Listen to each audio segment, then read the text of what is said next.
Palavra da Verdade, com Hernandes Dias Lopes. E a minha oração é que o melhor daquilo que vocês estão vivendo hoje sejam medidas mínimas do que Deus há de fazer em vocês, por vocês e através de vocês daqui para frente. Abra sua Bíblia comigo, por gentileza, no Evangelho de Cristo, conforme o registro de João, capítulo 21. Capítulo 21. E farei a leitura até o versículo 19. João 21, de 1 a 19.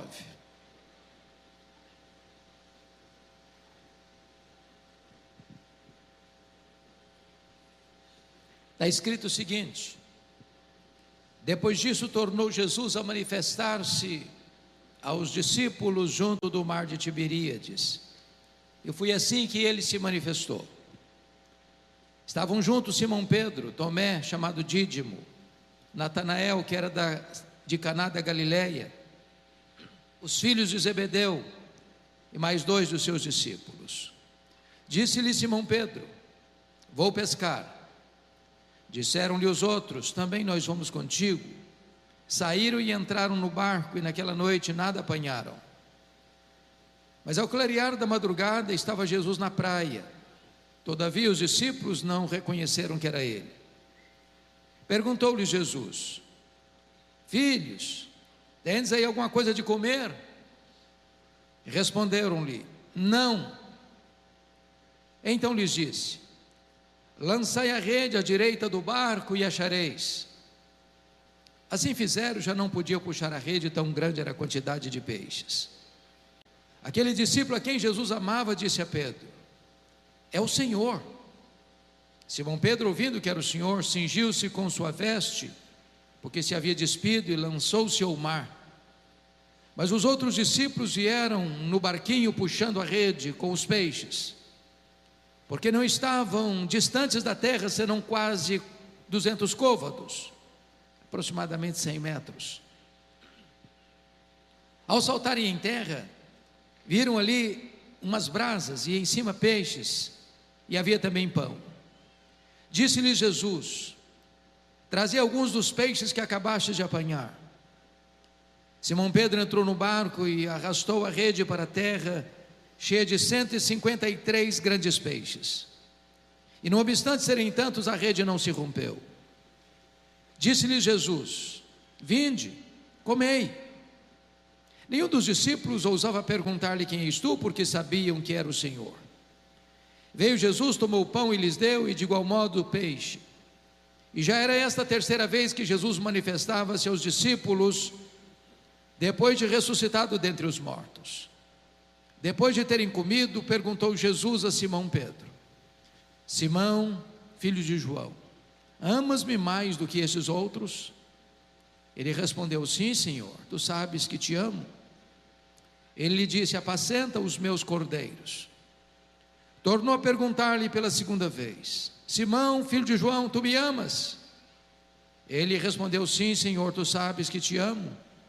Disse-lhe Jesus: pastorei as minhas ovelhas. Pela terceira vez Jesus lhe perguntou: Simão, filho de João, tu me amas? Pedro entristeceu-se por ele ter dito pela terceira vez: tu me amas? E respondeu-lhe: Senhor, tu sabes todas as coisas, tu sabes que eu te amo. Jesus lhe disse: apacenta as minhas ovelhas. Em verdade te digo que quando eras mais moço, tu te cingias a ti mesmo e andavas por onde querias. Quando porém fores velho, estenderás as mãos e outro te cingirá e te levará para onde não queres. Disse isto para significar com que gênero de morte Pedro havia de glorificar a Deus. Depois de assim falar, acrescentou-lhe: segue-me. Amém? Eu quero pedir permissão a vocês para só voltar nesta passagem já na conclusão da minha fala. O meu propósito nesta noite é apresentar a vocês o apóstolo Pedro. Quem foi este homem que orava pelos enfermos, eles eram curados? que pregava e os corações se derretiam. Quem é este homem que foi o grande líder dos apóstolos, que abriu o evangelho para judeus e gentios? Quem é este homem que, cheio do Espírito Santo, não temia prisões, nem açoites, nem mesmo martírio? Este homem é o símbolo de você e de mim, é o símbolo da humanidade. Este homem é o símbolo dos nossos avanços e recuos, das nossas escaladas e quedas, da nossa ousadia e da nossa covardia. Este é o homem que é capaz de fazer uma declaração absolutamente clara acerca de Cristo: tu és o Cristo, o Filho do Deus vivo, para em seguida reprovar Jesus, dizendo para ele que ele não podia seguir o projeto de Deus de ir para a cruz, e Jesus o repreende severamente. Este homem é aquele que é capaz de uma fé robusta: se és tu, Senhor, manda-me ir ter contigo por sobre as águas, para em seguida olhar para a fúria do vento e naufragar. Este é o homem que é capaz de fazer juros de fidelidade a Jesus, ainda que todos te abandonem, eu jamais, para em seguida negar Jesus covardemente 3 vezes. Quem é este homem? Este homem está aqui nesta noite, mas este homem não está apenas entre nós. Este homem mora debaixo da nossa pele. O sangue deste homem corre em nossas veias, o coração deste homem bate em nosso peito. Na verdade, nós somos Pedro, e o que Jesus fez na vida dele, Jesus pode fazer na sua vida, na minha vida, na nossa vida nesta noite. O Deus de Pedro é o Deus dos recomeços. O Deus de Pedro é o Deus da segunda oportunidade. O Deus de Pedro é o Deus que nos apanha caídos, prostrados, feridos pela vida, e nos restaura e nos levanta e nos usa para o louvor da sua glória. Então hoje eu quero lhes apresentar o apóstolo Pedro. O primeiro episódio que chama a nossa atenção ocorre lá em Lucas 5. Jesus ensinava a multidão à beira do mar da Galileia, e Pedro e os seus colegas de trabalho lavavam as redes depois de uma noite frustrada de um trabalho infrutífero. E diz a Bíblia que Jesus viu 2 barcos ancorados. Um era o barco do Pedro, e Jesus propositadamente entra no barco de Pedro e diz para ele: ô Pedro, afasta o barco. E Jesus transforma aquele barco num púlpito, a água no veículo da sua voz, e ensina dali a multidão. Depois Jesus diz para Pedro assim: ô Pedro, vá para o fundo e lance as redes para pescar. Pedro, que era um profissional, deve ter dito assim: Senhor, esse negócio aqui entendo eu, aqui eu sou o cara, eu sou profissional, e eu quero dizer para o senhor que é à noite que a gente pesca, e nós trabalhamos a noite inteira, não pegamos nada, o mar não está para peixe hoje. Mas de repente acende-lhe um lampejo de fé na alma, e ele diz: mas sob a tua palavra eu lançarei as redes. E quando ele lança as redes, um cardume começa a pular, as redes começam a se romper, aquele barco não consegue reter o produto da pesca milagrosa, o outro barco precisa vir. E quando Pedro percebe que não está apenas diante de uma noite, de um dia de sorte, de uma pescaria maravilhosa, mas de um milagre grandioso, ele larga para lá o barco, ele larga para lá as redes, ele larga para lá os peixes, ele vai ao encontro de Jesus, se prostra diante de Jesus e diz: Senhor, afasta-te de mim, vai embora de mim, eu sou um pecador. E Jesus olha para ele e diz: não temas, Pedro, porque a partir de hoje eu farei de ti um pescador de homens. Pedro começa a seguir a Jesus, torna-se discípulo de Jesus, mais tarde apóstolo de Jesus.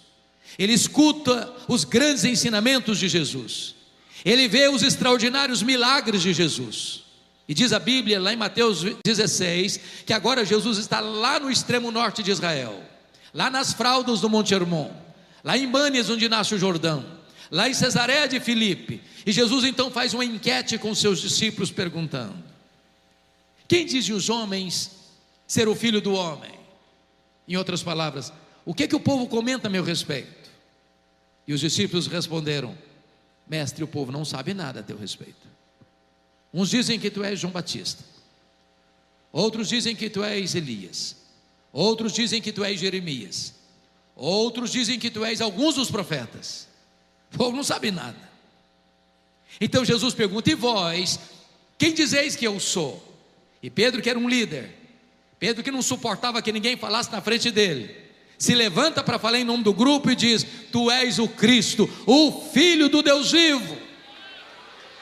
Talvez até aguardando algum elogio de Jesus. Parabéns, Pedro, você é batuta, você tem discernimento, você é um cara antenado. Mas não foi o que Jesus disse, não. Jesus disse assim: bem-aventurado és, Pedro, porque não foi carne e sangue quem te revelaram, mas o meu Pai que está nos céus.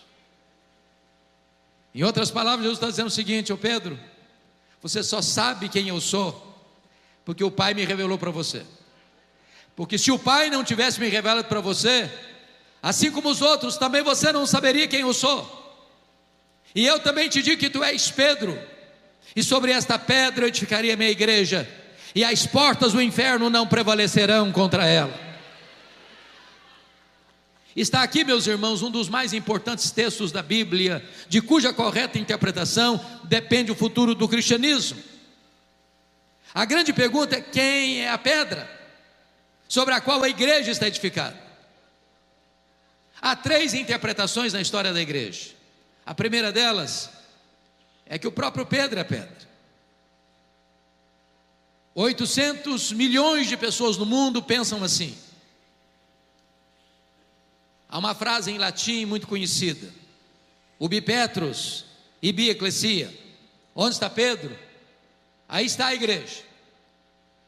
A segunda interpretação é que a pedra é a declaração de Pedro: tu és o Cristo, o Filho do Deus vivo. Onde a declaração é feita, aí está o fundamento da igreja.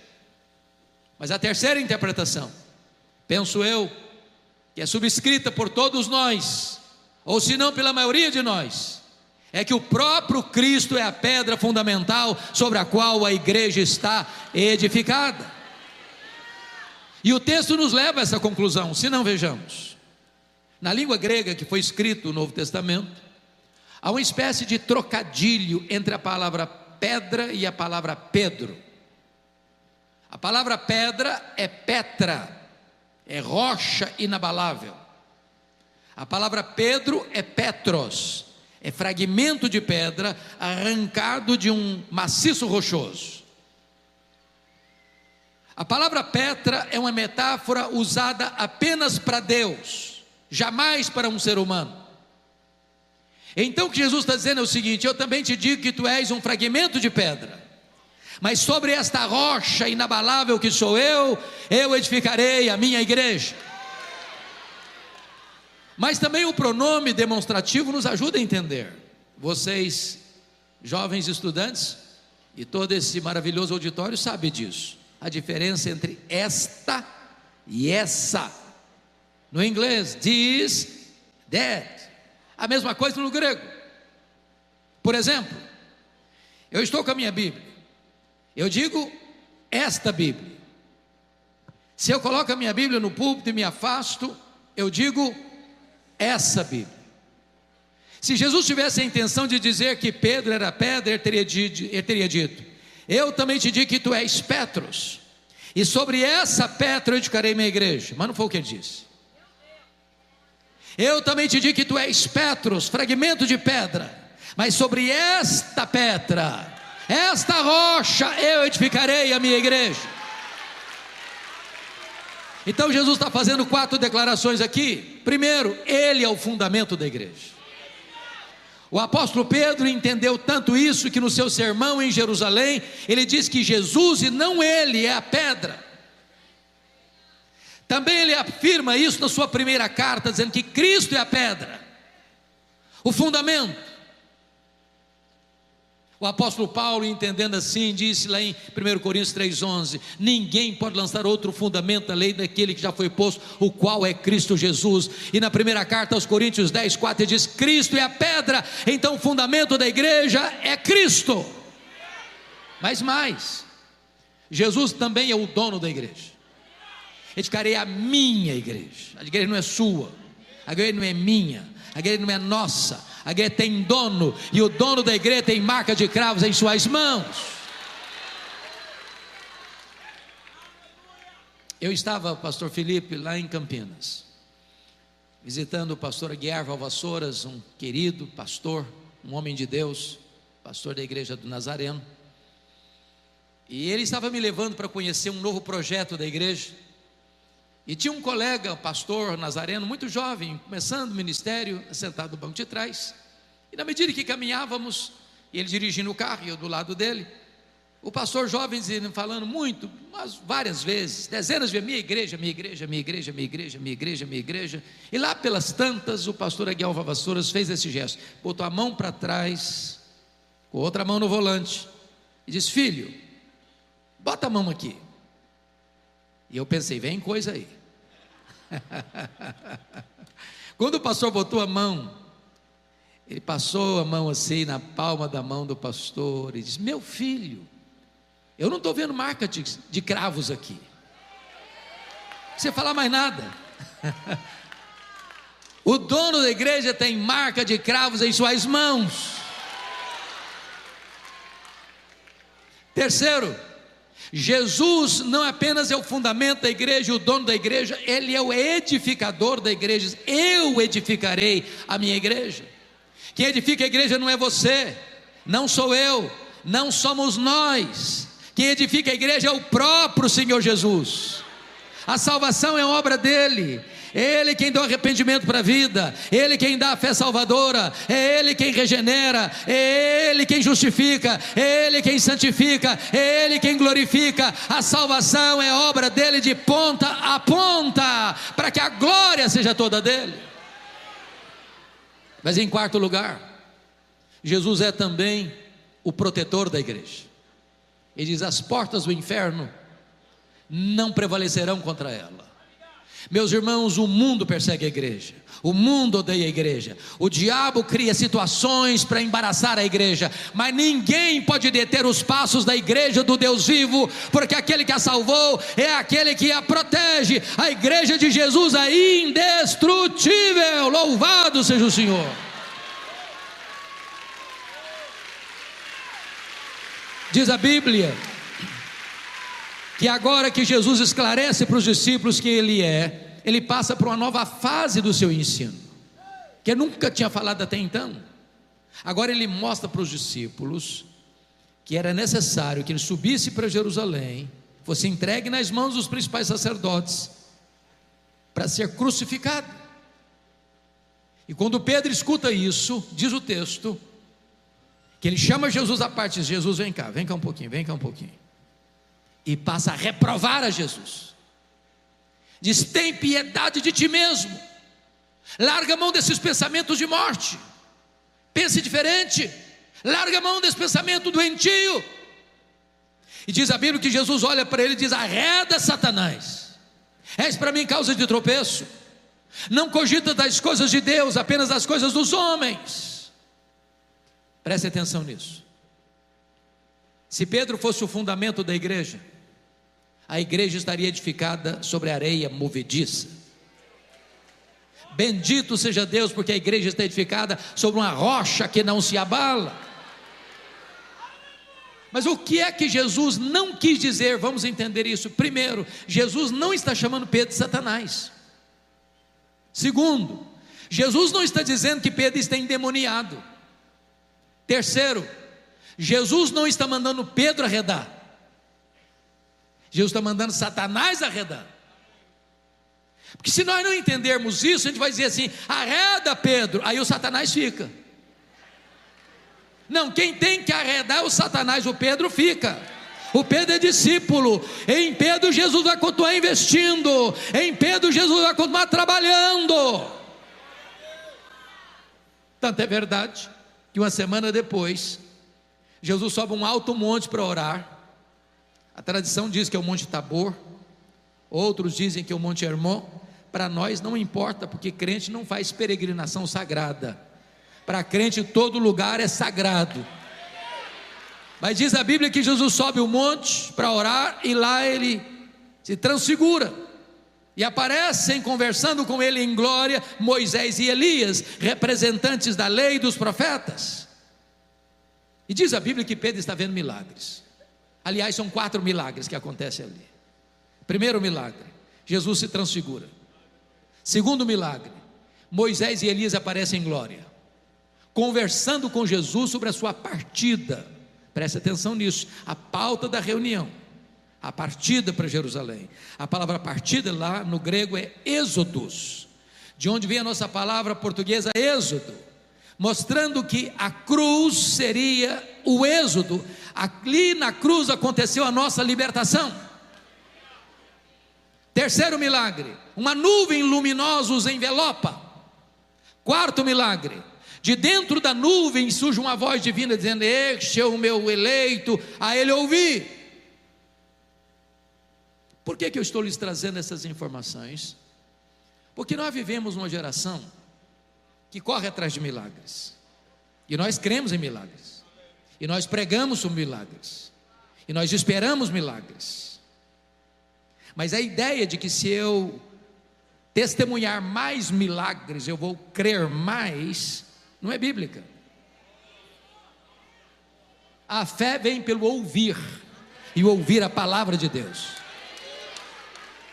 Você verá nesse monte 3 gerações representadas: a geração de Moisés, a geração de Elias e a geração dos apóstolos. Se você ler a sua Bíblia, você notará que essas foram as 3 gerações que mais viram milagres, mas foram também as 3 gerações mais incrédulas. Pedro está vendo milagres, mas ele não tem discernimento espiritual. E o primeiro discernimento que Pedro não teve foi sobre a centralidade da pessoa de Jesus. Diz a Bíblia que ele disse assim: mestre, porque ele achava que estava no controle: mestre, nós vamos fazer o seguinte, olha, vamos fazer 3 tendas, uma vai ser tua, outra vai ser de Moisés, outra vai ser de Elias. Diz o texto que ele não sabia o que estava falando. Sabe por que ele não sabia o que estava falando? Estava falando uma bobagem. Ele estava comparando e equiparando Jesus a Moisés e Elias, ao representante da lei, ao representante dos profetas. Mas Jesus não é apenas um grande homem, Jesus é o próprio Deus entre os homens. Ele é único, ele é singular.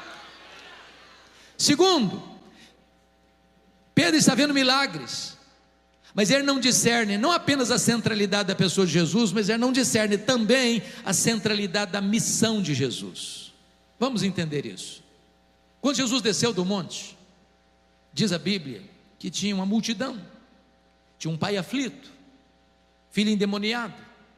Os discípulos não puderam libertá-lo. O pai recorre a Jesus, Jesus liberta o menino.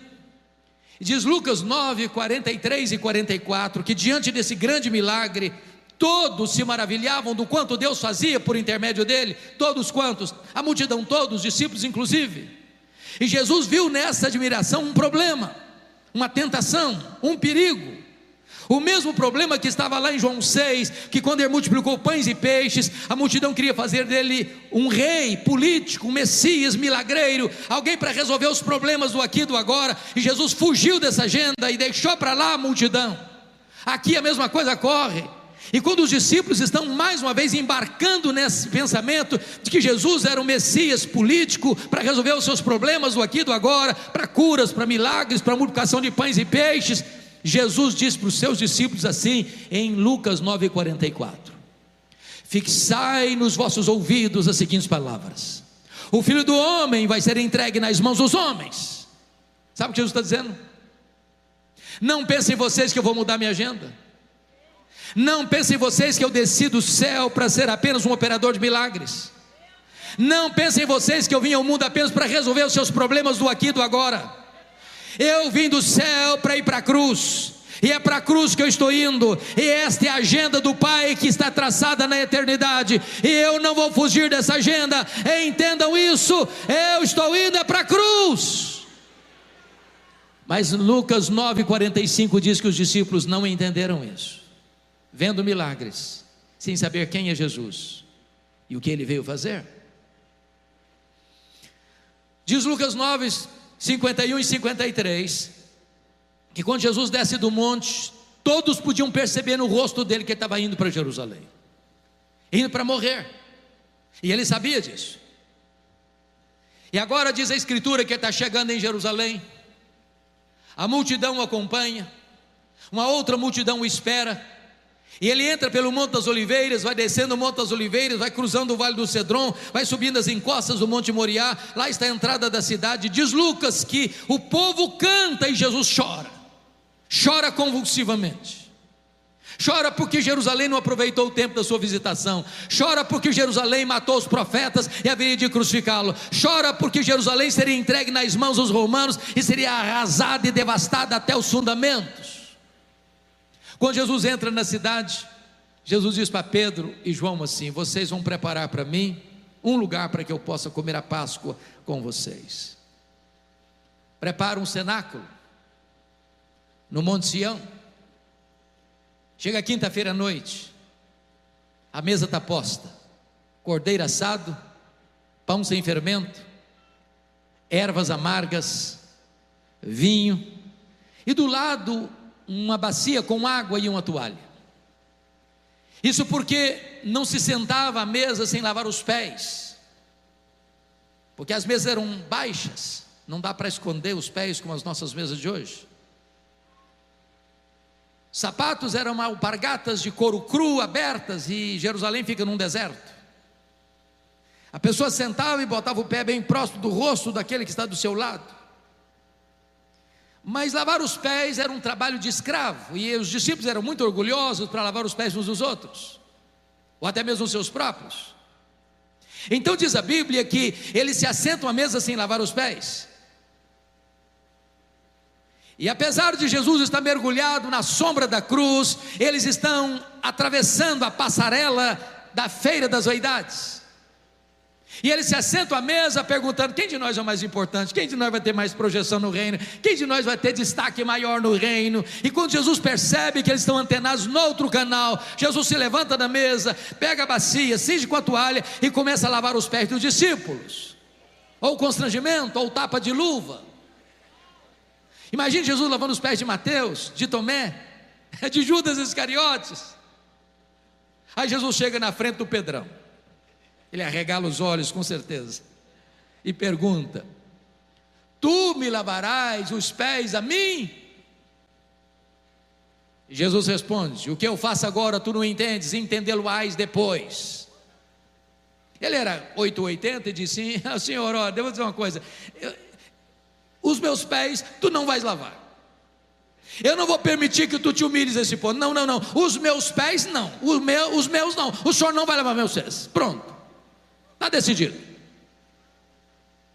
E Jesus disse para ele: se eu não te lavar os pés, tu não tens parte comigo. Aí ele diz: Senhor, então faz o seguinte, o senhor lava os pés, o senhor lava as mãos, o senhor lava a cabeça, o senhor me dá um banho completo então. Aí Jesus: não, Pedro, agora é você que não está entendendo. Todos vocês já estão limpos, exceto um. Jesus está se referindo a Judas Iscariotes. O que Jesus está dizendo é o seguinte: todos vocês já passaram pelo lavar regenerador do Espírito Santo. Isso acontece uma única vez na vida e nunca mais precisa se repetir. Mas aqueles que são regenerados precisam constantemente serem purificados pelo processo contínuo da santificação. Naquela noite Jesus faz uma grande transição do judaísmo para o cristianismo, porque foi a última Páscoa. Nunca mais precisou matar um cordeiro. Jesus naquela noite pega o pão, o parte, diz: este pão é o meu corpo que é dado por vós. Pega o cálice de vinho e diz: este vinho, este cálice é a nova aliança em meu sangue. E ali Jesus se apresenta como o Cordeiro de Deus que tira o pecado do mundo, o sacerdote e o sacrifício, o ofertante e a oferta. E a partir de agora, todos nós temos Jesus como nosso Cordeiro Pascal. Diz a Bíblia que, tendo ele cantado um hino, porque na mesa, Jesus vai fazer uma afirmação absolutamente alarmante. Jesus diz assim: um de vós há de me trair. E os discípulos entraram em pânico e perguntaram um por um: porventura sou eu, Senhor? Porventura sou eu, Senhor? Porventura sou eu, Senhor? Porventura sou eu, Senhor? E até o Judas Iscariotes hipocritamente pergunta: porventura sou eu, Senhor? E Jesus responde: tu o dizes. Aliás, aquele que mete a mão comigo no prato me trairá. E diz a Bíblia que nesse momento Satanás entrou em Judas, e ele saiu daquela reunião e mergulhou nas sombras daquela noite espessa para buscar um momento oportuno para liderar a turba armada para prender Jesus no Getsemane. Quando Jesus está saindo, Jesus diz assim para os discípulos: nesta noite todos vós vos escandalizareis comigo, como está escrito: ferirei o pastor e as ovelhas ficaram dispersas. Aí Jesus encostou bem em Pedro: ô Pedro, Satanás vos requereu para peneirardes como trigo, mas eu roguei por ti, para que a tua fé não desfaleça. Quando te voltares para mim, fortalece os teus irmãos. Eu acho que Pedro deu uma raspada na garganta e disse: Senhor, eu estou entendendo o que está acontecendo. Eu sei que o clima está pesado. Eu sei que nos bastidores se trama a tua prisão e a tua morte.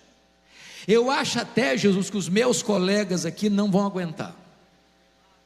Eu acho que eles, na hora que a coisa pegar, eles vão fracassar. Mas deixa eu dizer uma coisa para o senhor: eu sou um homem batuta, eu aguento pressão, a corda não rói do meu lado. Deixa eu dizer uma coisa para o senhor: ainda que todos te abandonem, eu aqui, jamais por ti darei minha vida. Estou pronto a ir contigo para a prisão e para a morte. E Jesus olha firme para ele e diz: pois em verdade te digo que nesta mesma noite, antes que o galo cante, tu me negarás 3 vezes. Acho que o Pedrão calou. Desceram o monte Sião, atravessaram o vale de Cedron, mergulharam nas fraldas do monte das oliveiras, onde havia uma prensa de azeite. E quando chega ali, diz a Bíblia que Jesus deixa 8 discípulos para trás, pega Pedro, Tiago e João e diz: vocês vêm comigo. E aí Jesus abre o coração para eles e diz assim: a minha alma está profundamente triste até a morte, ficai comigo, vigiai comigo. E diz a Bíblia que Jesus entra sozinho para o interior do jardim, prostra-se com o rosto no chão, o Criador do universo, o Rei da glória. E diz Hebreus 5,7 que ele oferece forte clamor e lágrimas àquele que poderia libertá-lo da morte. E ele ora e ele chora, e ele ora e ele chora, e ele ora e ele chora, e diz: Pai, se possível, passe de mim este cálice, sem que eu beba, senão seja feita a tua vontade. Quando ele se levanta desse período de oração e volta para os discípulos, eles estão dormindo. Jesus não acorda todos eles, não. Jesus só acorda Pedro e diz: Pedro, nenhuma hora pudeste vigiar comigo? Vigiai e orai para que não entreis em tentação. O espírito está pronto, mas a carne é fraca. Jesus volta para o segundo round de oração, e ele ora e chora, e ele ora e chora, e ele ora e chora, e ele faz a mesma oração. Diz a Bíblia que vem um anjo do céu e o consola. Ele volta para os discípulos, eles estão dormindo de novo. Aí Jesus volta para o terceiro período de oração. Agora a luta é maior. Agora ele não molha o chão apenas com as suas lágrimas, mas também com o seu sangue. E a pergunta, meus amados, nesta noite é: que cálice é esse que está fazendo Jesus angustiar-se até a morte? Será que era certeza que os seus discípulos o abandonariam? Será que era certeza que ele seria preso naquela noite de maneira tão aviltante? Será que era certeza que ele seria cuspido e esbordoado no sinédrio judaico? Será que era certeza que ele seria condenado no pretório romano, apesar do juiz que o julga estar consciente da sua inocência? Será que era certeza que carregaria pelas ruas apinhadas de Jerusalém, debaixo de apupos e vaias de uma multidão ensandecida, dizendo: crucifica-o, crucifica-o? Será que era certeza que ele seria esticado naquele leito vertical da morte, suspenso entre a terra e os céus, sofrendo sede, cãibras e dores horríveis? E a resposta é 1000 vezes não. Que cálice era esse? Irmãos, este cálice era a santa ira de Deus, que deveria cair sobre a sua cabeça, sobre a minha cabeça, sobre a nossa cabeça. Este cálice era a certeza de que ele, sendo amado do Pai, ele seria rejeitado naquela cruz e gritaria: Deus meu, por que me desamparaste? Este cálice era a consciência que ele, sendo santo, santo, santo, seria feito pecado por nós, sendo ele bendito eternamente, seria feito maldição por nós. Era a certeza de que o próprio Pai viraria o rosto dele e aplicaria nele o golpe da lei que devia cair sobre nós, porque o Pai lançou sobre ele a iniquidade de todos nós, e agradou ao Pai moê-lo naquela cruz.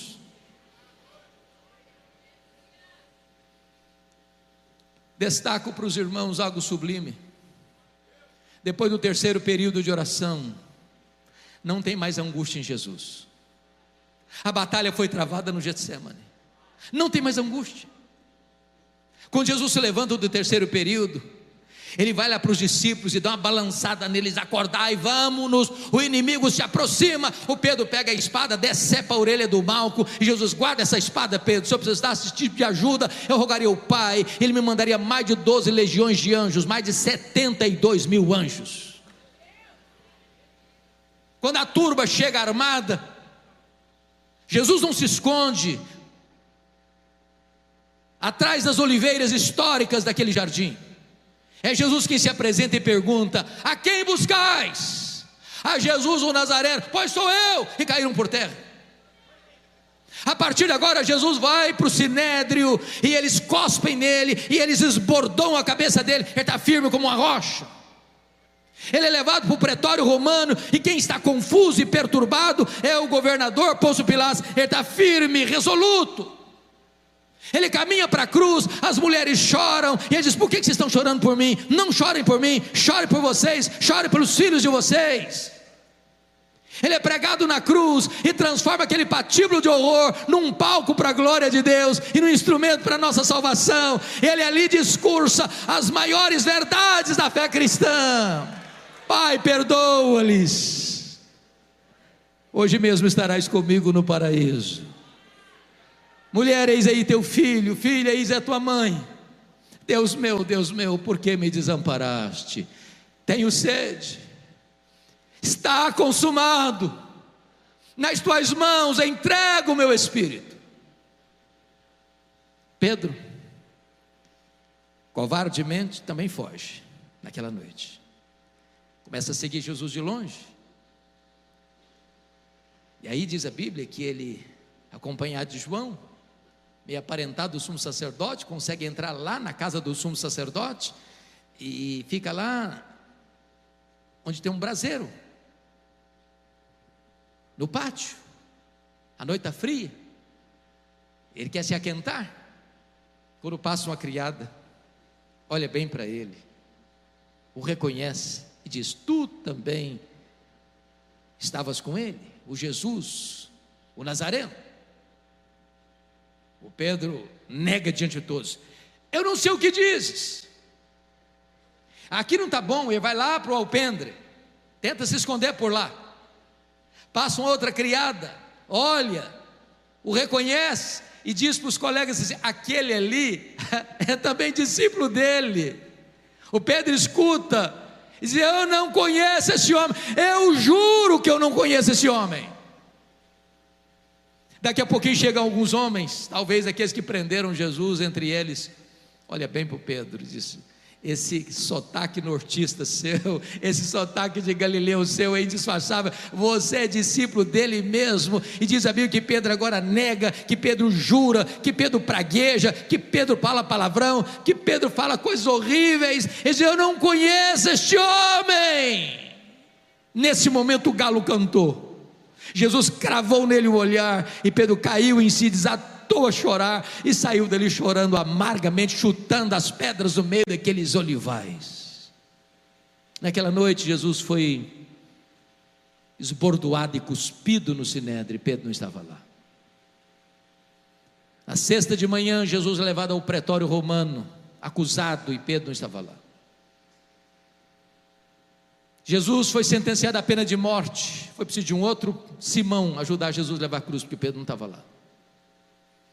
Sexta-feira, 9 horas da manhã, Jesus é crucificado, Pedro não estava lá.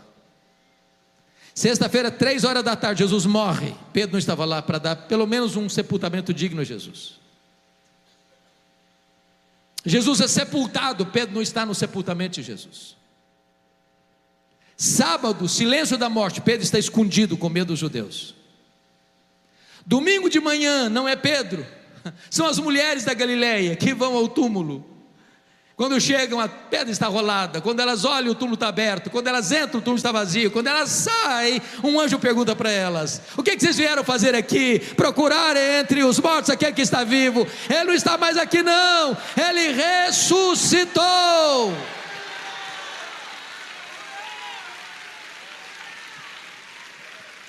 E o anjo disse para as mulheres assim: tem um recado aqui dele: ide dizei aos seus discípulos e a Pedro que ele irá adiante de vós para Galileia, lá o vereis como ele vos disse. Por que a menção do Pedro, se ele já era discípulo e o primeiro deles? É porque Jesus sabia que Pedro havia desistido. Pedro, Petros, fragmento de pedra, mentira, pó, apenas pó. Negou seu nome, negou sua fé, negou seu apostolado, negou o seu Senhor. Pedro desistiu de Jesus, mas Jesus não desistiu de Pedro. Eu quero dizer para você nesta noite que apesar dos seus deslizes, apesar dos seus fracassos, apesar das suas quedas, Jesus não desiste de você. Ele não abre mão da sua vida, Ele não perde você de vista. Ele ama você, Ele quer você, Ele restaura você, Ele põe você de pé outra vez. Ele é o Senhor das segundas oportunidades. Agora imagine comigo a viagem de Jerusalém a Galileia. São 153 quilômetros a pé. Eu fico pensando, Felipe, que cada passada do Pedro era uma fisgada na alma, era uma martelada na consciência. Eu acho que ele ia caminhando e pensando assim: quando Jesus se encontrar comigo, ele vai me arrebentar todinho, ele vai me quebrar pelo meio. Ele vai botar o dedo no meu nariz e dizer que eu sou um fracasso, que eu sou um covarde. E eu sou mesmo. Quando ele chega na Galileia, Jesus não está lá. Jesus não está lá.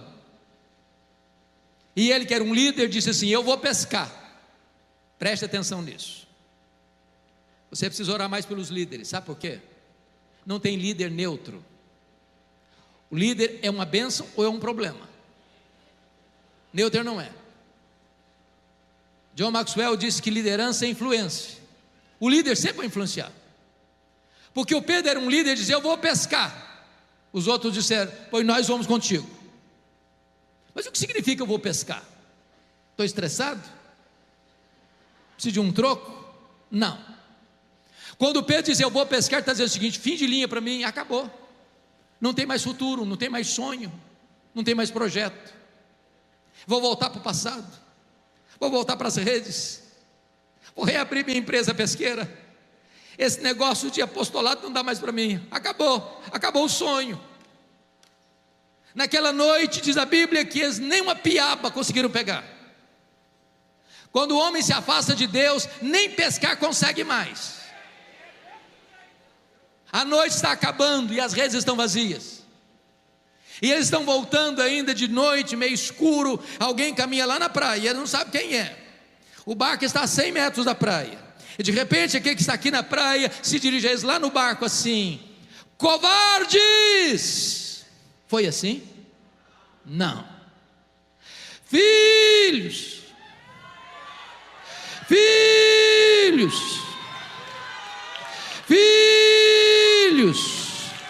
para um bando de covardes, para um bando de desertores. É assim que Ele trata você, é assim que Ele trata a mim. Apesar dos nossos deslizes, apesar dos nossos fracassos, Ele nos chama de filhos.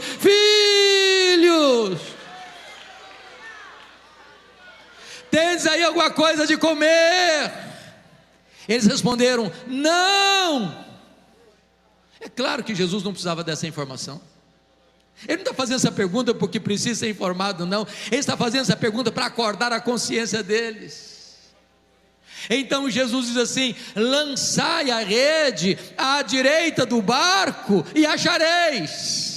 Aquele a quem servimos nesta noite, a quem estamos agradecendo pelos 10 anos dessa igreja nesta noite, é o Deus que manda no céu, é o Deus que manda na terra, é o Deus que manda no mar. E o Senhor empurra um cardume de 153 peixes selecionados para o lado direito do barco, e quando eles lançam as redes, os peixes começam a pular, e João diz: ô Pedro, é o Senhor, Ele chegou, é Ele, Pedro, Ele está aqui, Pedro. E Pedro mais uma vez larga para lá o barco, larga para lá as redes, larga para lá os peixes, nada 100 metros, coração acelerado, e diz: agora Ele vai me quebrar, Ele vai me arrebentar todo. E quando ele chega na praia, um susto, ele vê um braseiro com pão e com peixe.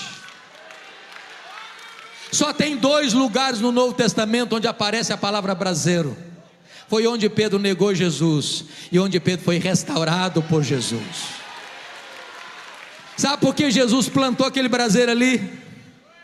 Para armar a cena da queda do Pedro, para curar a memória do Pedro, a psique do Pedro, e dizer: meu filho, sabe por que eu botei esse braseiro aqui? Para dizer para você uma coisa: na mesma geografia, no mesmo cenário que você me negou, você vai ter chance de me confessar. Aonde você caiu, eu vou te levantar. Aonde você for um problema, você vai ser uma solução. Aonde você fracassou, eu vou restaurar a sua vida. Sabem por quê? Porque a graça de Deus é maior do que o nosso pecado.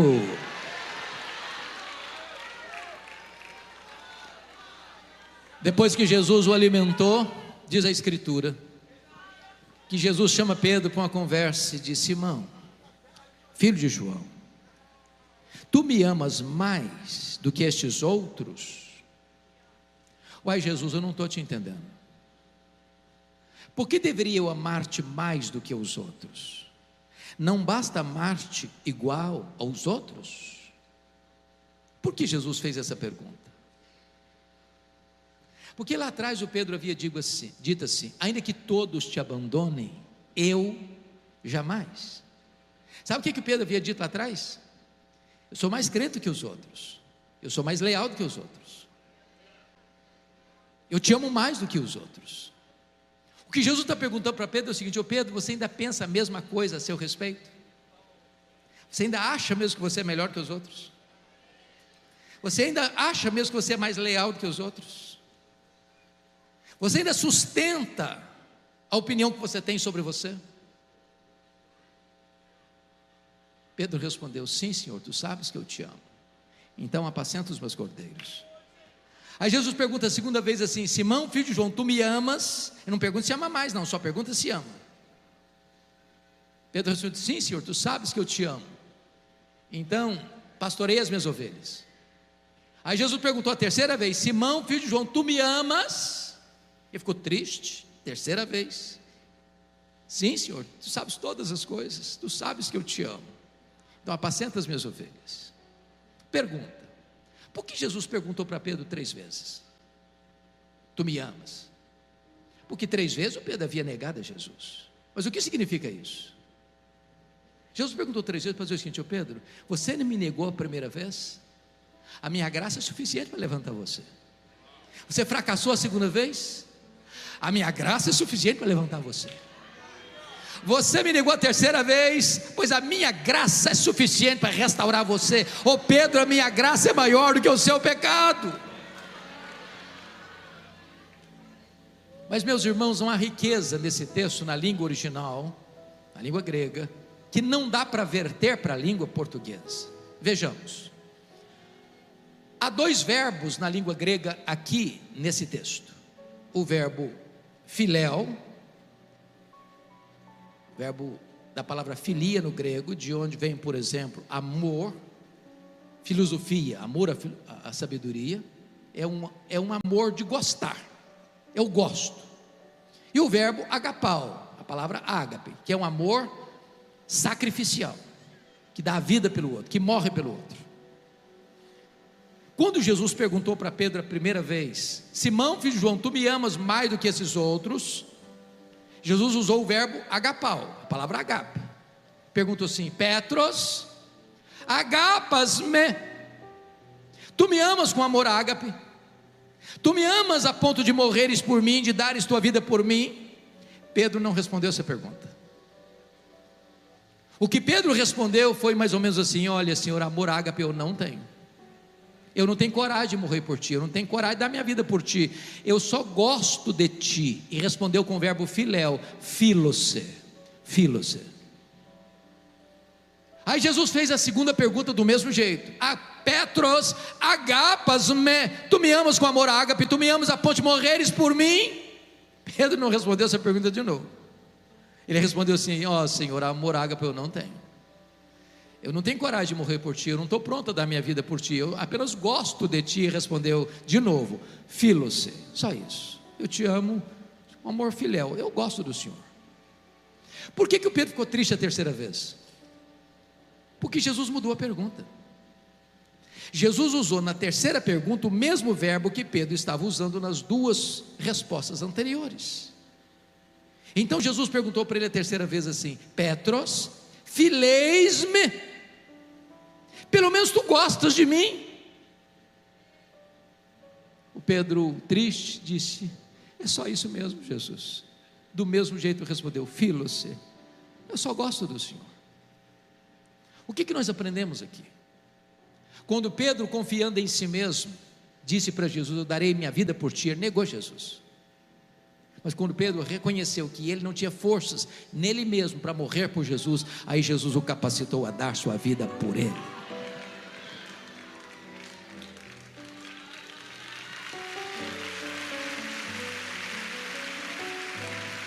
Mas notem, meus irmãos, que Jesus está apenas aqui restaurando a vida de Pedro. Jesus está também restaurando o ministério de Pedro. Talvez nesta noite haja alguém aqui que já foi gente em linha de frente, de vanguarda, de liderança, mas que diante dos fracassos da vida, das lutas da vida, das intempéries da vida, caiu, se arrebentou, um deslize moral, um problema no casamento, um problema na vida, e começou a voltar para suas redes, para o seu passado. Diz: para mim não tem mais jeito, para mim não tem mais esperança. E eu quero dizer para você nesta noite que Jesus está aqui hoje para colocar de volta o cajado de pastor na sua mão, para restaurar seu ministério, para restaurar seus sonhos, para restaurar a sua vida, para colocar você de pé, para você ser uma bênção. A partir de agora, irmãos, Pedro é um outro homem. A partir de agora, Pedro é um homem cheio do Espírito Santo. A partir de agora, Pedro é um homem de oração. A partir de agora, Pedro prega, os corações se derretem. A partir de agora, Pedro ora e os enfermos são curados. A partir de agora, Pedro lidera a obra da evangelização. A partir de agora, Pedro é um gigante de Deus. E é depois que Pedro escuta isso de Jesus, que Jesus leva Pedro para o versículo 18. Olha comigo o versículo 18. Está escrito o seguinte: em verdade te digo, que quando eras mais moço, tu te cingias a ti mesmo, e andavas por onde querias. Quando porém fores velho, estenderás as mãos, e outro te cingirá, te pregará, te crucificará, te levará para onde não queres. Disse isto, verso 19, para significar com que gênero de morte Pedro havia de glorificar a Deus. Depois de assim falar, acrescentou-lhe: segue-me. Sabe o que Jesus está dizendo para Pedro? Ô Pedro, você se lembra naquele dia que você falou que estava pronto a morrer por mim? Daria sua vida por mim? Pois é, Pedro, esse dia vai chegar. Não é agora não, é quando você ficar velho. E eu fico imaginando que Pedro, sem a graça de Deus, talvez sairia dessa conversa para uma clínica psiquiátrica, para um divã. Você já pensou nisso? Pedro chegava em casa, ele era casado, dava um abraço na esposa, passava aquele filme na cabeça dele: quando você ficar velho, você vai morrer crucificado. Terminava de pregar um sermão abençoado, passava na cabeça dele assim: quando você ficar velho, você vai morrer crucificado. Nas férias, não tinha férias na época, viu? Aquela casa de montanha, ou naquela casebre da beira da praia, passava um filme: quando você ficar velho, você vai morrer crucificado. Não, ele nunca teve esse drama. Aliás, ele conta para nós o que aconteceu no final. Você quer saber como é que ele encarou isso? E eu termino aqui. Abra sua Bíblia aí em 2 de Pedro, capítulo 1, versos 14 e 15. Ele conta para nós como é que aconteceu isso, como é que ele encarou isso, a hora da morte. Veja lá comigo, segunda carta de Pedro, capítulo 1, 14. Ele diz assim: certo de que estou prestes a deixar o meu tabernáculo. Essa é a mesma expressão de Paulo: estou já sendo oferecido por libação. Certo de que estou prestes a deixar o meu corpo, ou seja, estou prestes a morrer, como efetivamente nosso Senhor Jesus Cristo me revelou. Jesus revelou quando ele ia morrer, na velhice. Jesus revelou a forma que ele ia morrer, crucificado. E Jesus revelou o propósito dele morrer crucificado: glorificar a Deus com a sua morte. Então não tem nenhuma morte mais profetizada na Bíblia que a morte de Pedro. Mas como é que ele encarou isso? Mas, versículo 15: de minha parte, esforçar-me-ei, de que maneira? Diligentemente, por fazer que a todo tempo, mesmo depois da minha morte, mesmo depois da minha partida, conserveis lembrança de tudo. Sabe o que ele está dizendo? Roma vai me matar, eu vou ser crucificado, mas Roma não tem poder de calar a minha voz. A voz do Evangelho vai continuar ecoando e ressoando pelo desdobrar das gerações. Pedro vai morrer, mas a pregação de Pedro vai continuar. Esse auditório hoje é uma prova disso. A voz do Evangelho não pode ser calada. Não tem autoridade humana, não tem corte, por mais igreja que ela seja, não tem demônio, por mais terrível que seja, que possa calar a voz da igreja, a voz do Evangelho, porque esta palavra vai ecoar, esta palavra vai vibrar, esta palavra vai salvar, esta palavra vai libertar, e a palavra de Deus vai prevalecer. Deus sepulta os seus obreiros, mas a sua obra continua, a sua obra continua, a sua obra continua.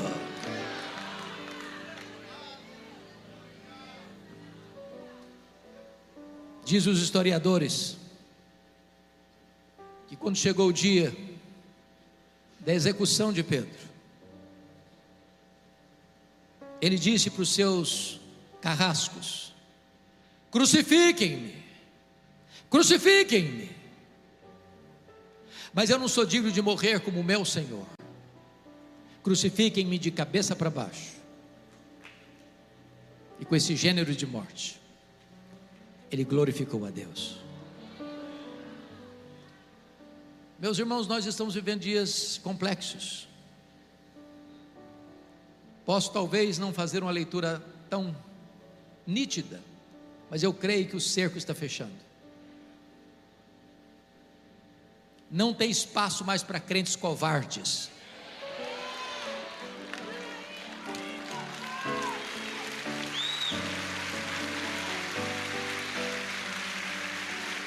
Nós precisamos entender a verdade do Evangelho. Se vivemos para o Senhor, vivemos. Se morremos para o Senhor, morremos. Quer pois vivamos, quer pois morramos, nós somos do Senhor. Que aqui se levante um exército de crentes cheios do Espírito Santo, valentes, ousados, corajosos, prontos a viver e prontos a morrer por causa do Evangelho. Que Deus abençoe esta amada igreja. Amém.